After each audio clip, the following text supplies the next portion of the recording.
Welcome back. Today we're breaking down Beyond the Strand, the massive 10th anniversary celebration from Kojima Productions. For 10 years, Hideo Kojima's independent studio has been shaping some of the most ambitious projects in gaming, from the original Death Stranding to this year's Death Stranding 2 on the beach. And now, with Beyond the Strand, Kojima has made it clear the studio is no longer just about games. This event pulled back the curtain on horror, espionage, animation, augmented reality, and even unexpected cultural collaborations.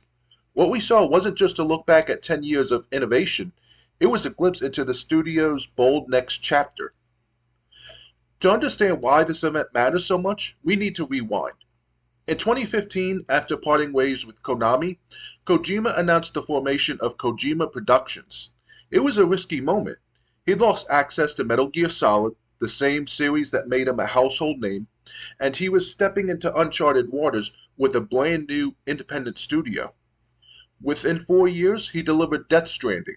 The game was divisive, sure. Some people called it a walking simulator, others hailed it as one of the boldest experiments in AAA gaming.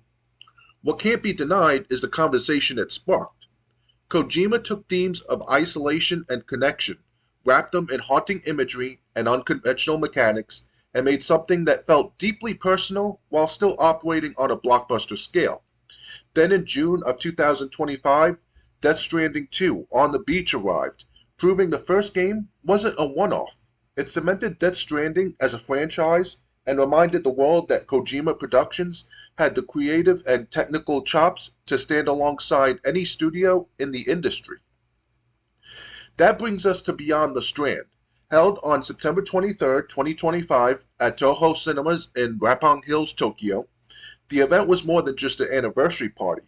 Kojima called it a Strand gathering, framing it as a moment to celebrate not only the studio's survival, but also the connections it forged with fans around the world. And this wasn't just for those in the theater. IGN streamed it worldwide with full English support, underscoring how global Kojima's reach had become.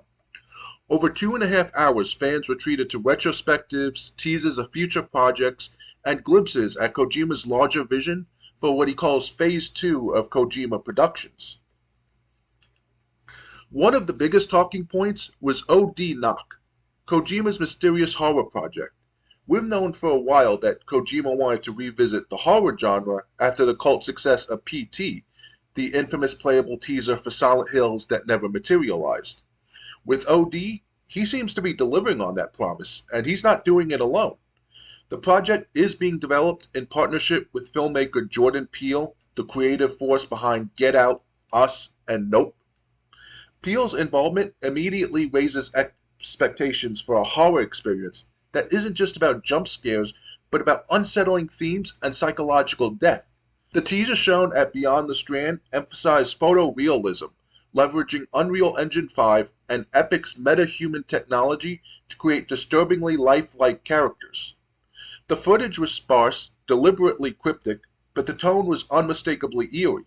The mere fact that Kojima is returning to horror with a partner like Peele makes OD one of the most anticipated projects of the next several years.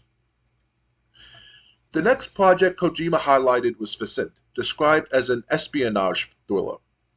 For longtime fans, this felt like a spiritual callback to Kojima's Metal Gear roots. While details are thin, the confirmed cast already signals ambition. Charles Frazier, an actress rising in the film world, joins forces with Madong Seok, internationally known as Don Lee from Train to Busan and Marvel's Eternals, as well as Manami Hanabi, a Japanese actress making waves in both drama and genre films. Kojima described Vicent as something that would blur the line between cinema and video games even more than his past work. Considering how Metal Gear Solid was once criticized and praised for being too much like a movie, Vicent feels like Kojima doubling down on his cinematic instincts. If that wasn't enough, we also learned about Death Stranding Mosquito, an animated film project set in the world of Death Stranding. Rather than retelling the games, this will be an original story designed to stand on its own. Hiroshi Miyamoto from ABC Animation will direct, while the screenplay is being written by Aaron Guzikowski, best known for Prisoners and the series Raised by Wolves. Guzikowski's involvement suggests the story will lean into dense, thoughtful science fiction, perfectly suited to Death Stranding's world. The fact that Kojima is trusting other creatives to expand the universe shows a willingness to let the franchise grow beyond his direct control, a sign that Death Stranding is evolving into something bigger than a single creator. There were also a few unexpected reveals. Kojima Productions announced a partnership with Niantic, the studio behind Pokemon Go, to develop an augmented reality project inspired by Death Stranding. While no gameplay was shown, the idea of turning Kojima's world of isolation and connection into a real-world AR experience is intriguing. Imagine a game where players physically walk and connect with others, echoing the mechanics of the original Death Stranding. It could be ambitious or it could flop, but either way, it's classic Kojima pushing boundaries. And then there was the lighter side. In collaboration with Shimizu Seizoburo Shoten, Kojima unveiled Zaku Ludens, a sake themed around the studio's mascot. It might not be a game, but it reflects Kojima's ongoing desire to build culture, not just content. During the event, Kojima also outlined the studio's long-term trajectory. He broke it into three phases. Phase 1 from 2015 to 2019 was about survival and foundation, building a team, finding their voice, and releasing Death Stranding. Phase 2, which we're currently in, is about expansion. That means not only sequels like Death Stranding 2, but also branching into new genres with OD and Vincent, exploring film and animation with Mosquito, and even experimenting with augmented reality.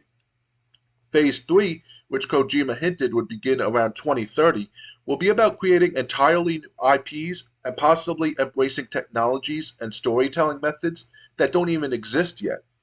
Beyond the Strand was less about saying we made it 10 years and more about planting a flag for the next 10. So what does this all mean for fans? First, it means that Kojima Productions is now more than just a game studio. It's positioning itself as a multimedia powerhouse. We've seen studios attempt this before, but rarely with someone like Kojima at the helm, a creator who already treats games like films and films like games. Second, it means the Death Stranding universe is only just getting started. With an animated film, an AR project, and of course, On the Beach expanding the lore, Kojima clearly sees Death Stranding as his foundation franchise. But at the same time, the announcements of OD and Vincent show he isn't interested in playing it safe. Fans of horror, espionage, and high-concept sci-fi all have something to look forward to. Looking ahead, the big question is timelines. When will we actually play OD or Vincent? Kojima is known for long development cycles, and both projects seem to be in early stages. It's possible we won't see full gameplay until late 26 or even 2027. The animated film might arrive sooner given how far along the creative team seems to be. As for the Niantic project, that could land in beta as early as next year, since AR development cycles are generally shorter than big budget games. There's also the lingering mystery of what Kojima's unannounced collaborations might be. Given his connections in both Hollywood and the tech world, don't be surprised if we see more partnerships announced over the next year. To wrap it up, Beyond the Strand was more than just a victory lap. It was a declaration that Kojima Productions is evolving into something much larger than a traditional studio. Horror, espionage, animation, AR, it's all on the table, and it's all driven by the same creative vision that made Metal Gear and Death Stranding unforgettable. Which announcement are you most excited about? Are you ready to dive into the horror of OD, curious about the espionage of Descent, or eager to see Death Stranding reimagined through animation? Drop your thoughts in the comments below, and if you enjoyed this breakdown, make sure to hit like, subscribe, and ring that bell so you don't miss future updates as we follow each of these projects closely. Thanks for watching, and until next time, keep connecting and keep reaching beyond the strand.